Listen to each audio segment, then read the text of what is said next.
नमस्कार दर्शक बंधु, जय जगन्नाथ। आज मो झीर फरमाइश थी चिल्ली कोबी खाइबे बोली कहला बाबा को होटेल चिल्ली कोबी आनिबे मु खाइबी। मु कहली नाई मामा होटेल पर घर प्रस्तुत करदेबी खाइब। चलतु करवा चिल्ली कोबी। देखो मार्केट रू फूलकोबी अणा है। फूलकोबी रेट ए बहुत अधिक अच्छी, तेणुक मुझे दुईटा आनी। चलतु काटिक भलसे करवा। फूलकोबी को भलसे छोट छोट कर काटिदबा। फूलकोबी नाड़टा को फोपाड़े ताकू छोट छोट कर काटी रखिदेवे। बर्तमान कोबीटा को भल भाव छड़ेबा। शीत दिन में कोबीर पोक लगती, तेणुक देखिकी छड़ेबे। भलसे कोबी को छड़े सारापर हल्दी पानी पकईदेवे। आपण मानक गोटे भल टिप्स दे, सकाळु उठिले आपण जदि कंचा हलदी पाती तार चोपा छड़ेकी सकाळु टे खातु। खातु माने केमिति खाइबे, हल्दीटा को चोपा छड़ेदेवे, चोबेकी खाइबे। बाबू गोटे कथा कहबी। कोन हला कोन कइबार अछि तोर? कळा सतला होती तारिणी कर सब झियो माने आसन हम जिबा। को दिन हबो? ए शनिवार रविवार हबो। देखिवा शनिवार रविवार त छुट्टी अछि। गोटे दिन पे जानो रविवार दिन शनिवार दिन रविवार तो गोटे दिन पूजा हबो। सोमवार दिन से रविवार दिन हम संध्या बेले पळा आसु। हौ ताल देखा मु चेष्टा करूची आ। मैं फोन कर कहबी। ताले गोटे काम करबा, शनिवार दिन जिबा, रविवार रहिबा, सोमवार दिन किंतु पळि आसीबा। हम गाँव लोक माने ड्रामा भी करछन्ती, सेटा त आ मु तो केते देखिनी, छोट बेले देखिथि। हौ देखिवा मु चेष्टा करबी आ। प्याज बड़ा बड़ा पीस कर काटिबे। पियाज बड़ बड़ कर काटिबे। जेहेतु एटा चिल्ली कोबी हबो गोटे पाखुड़ा करदेबे।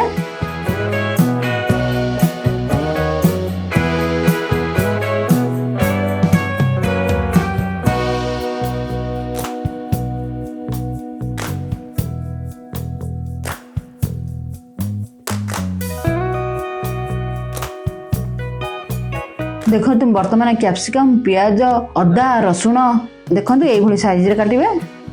अदा रसुण को टिके छेचिदेबा।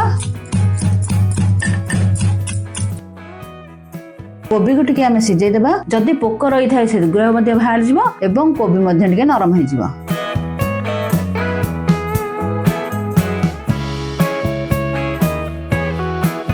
कोबी को वर्तमान गोटे बाउल को काट देबा। पैन टी बसे देबा। पैन गरम हवा भितर सीझा कोबी रे 3 चम्मच कॉर्नफ्लोर, 2 चम्मच चाउल गुंड, कलर हवा पाई टिके फूड कलर पकेबा, गरम मसला, लंका गुंड, गोलमरिच गुंड पकेबा, गरम मसला, तरको धनिया गुंड, स्वाद अनुसार लूण पकेबा, लेंबू फाळे पकेबा। लेंबू टिके पकेले टेस्ट आस्ताय। टे पकेकी भल भाबरे गोळै देबा। भलसे गोळैले मसला गुरा सब कोबी रे लागि जिवो এবং खाइला बेले पाटिक मध्ये टेस्ट लागिवो।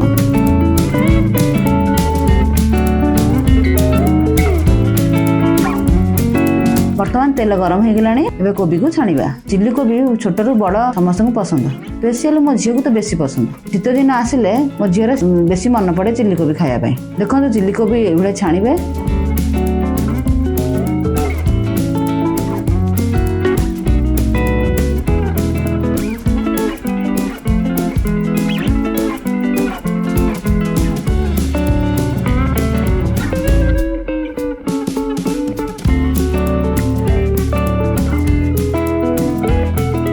गाँव को जीवा तो ना 8 थर भले ठकीदेव। मु वर्ष हेलानी जाइनी।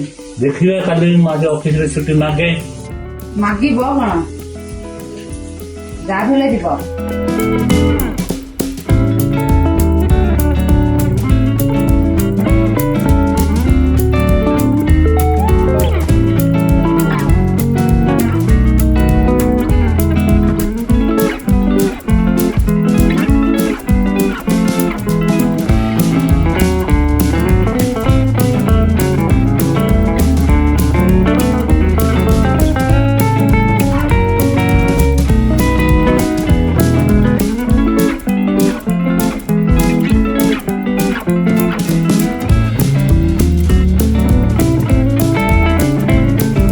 बर्तमान आम कोबी छणा हो गला। प्रस्तुत करिया मसला। पैन रे तेल गरम कर जीरा पकेदेबा, कंचा लंका पकेबा, पाखुड़ा पियाज पकेबा, तर कैप्सिकम पकेबा, टिके भाजी देबा। टिके भाजी छेचिकी रखी देबा। अदा आ रसुण को पकेबा, स्वाद अनुसार लूण पकेबा, हल्का लंका गुंड पकेबा। छोट छुआ थी बेसी पकेबानी। भलसे भाजी देके टिके घोड़ाई देबा। कलर हवा पाई पानी रे कॉर्नफ्लोर और फूड कलर मिसाई ताको भलसे गोळे देके पके देबा। मसला को कड़ा करी भाजीबानी, टिके हल्का भाजी दिबे। पियाज कैप्सिकम क्रंची रहिबो। वर्तमान सोया सॉस पकेबा, चिली सॉस पकेबा, बर्तमान रेड चिली सॉस पकेबा। बर्तमान टे भलसे भाजी देबा। ତାପରେ ଛାଣିକି ରଖିଥିବା କୋବିକୁ ପକେଇବା। ଟମାଟୋ ସକ୍ସ ପକେଇବା।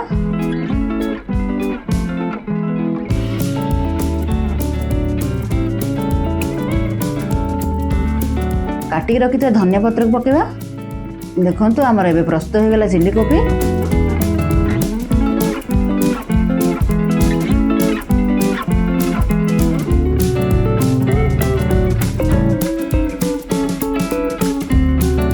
ତାକୁ ଗୋଟେ ପ୍ଲେଟକୁ କାଢ଼ିକି ସର୍ଭ କରିବା। ଦେଖନ୍ତୁ କେତେ ସୁନ୍ଦର ଦେଖାଯାଉଛି ଆମର ଚିଲି କୋବି।